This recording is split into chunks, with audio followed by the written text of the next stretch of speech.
Hukum konstitusi macet. Rakyat harus memaksa. Apakah melanggar hukum? Asal standarnya konstitusi, wajib hukumnya diperjuangkan oleh kita semua. Menilai kebijakan itu mudah, rekan-rekan. Lihat apakah berdasarkan konstitusi atau cuma pencitraan. Kenapa kekayaan alam diserahkan ke asing dan negara tidak bisa menerbitkan obligasi khusus dan mengandalkan utang luar negeri? Pasar saham bebas, keluar masuk, tidak berdasarkan ekonomi real. Sementara negara lain yang sama-sama merdeka bisa melakukan itu. Pasal 23 dan 33 Undang-Undang 1945 jelas untuk negara dan rakyat. Tapi aturan pelaksana dibuat longgar dan disalah tafsirkan. Kita terikat utang luar negeri dan kepentingan luar. Kenapa kedaulatan keuangan Bank Indonesia berdasarkan dolar, bukan atas dasar sumber daya alam yang kita miliki? Sehingga bunga Bank Indonesia lebih besar daripada negara tetangga. Dan aturan sangat rumit bagi masyarakat.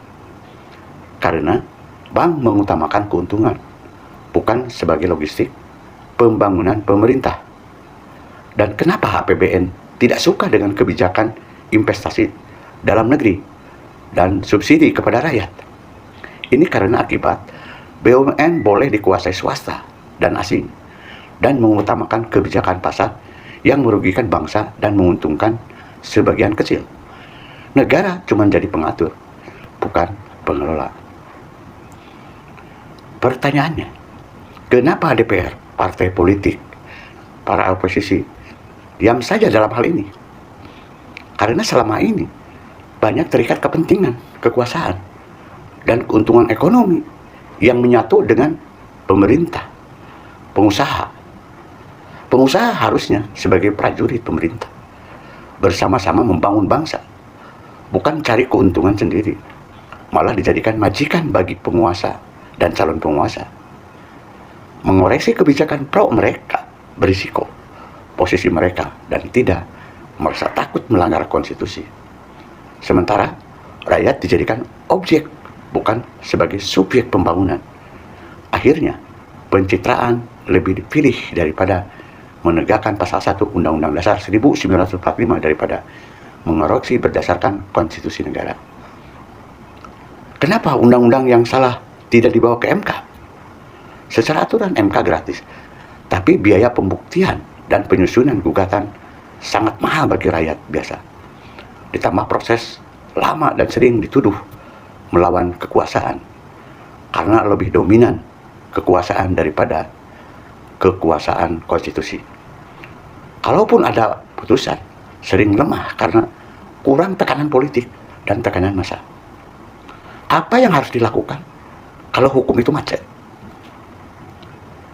Jangan menunggu penguasa sadar. Tidak akan berubah sendiri. Kita butuh semangat reformasi 1998 yang lebih konstitusional saat ini. Bersatu, tekan terus-menerus, dan paksa perubahan sampai ke akar masalahnya, bukan di permukaan kekuasaan.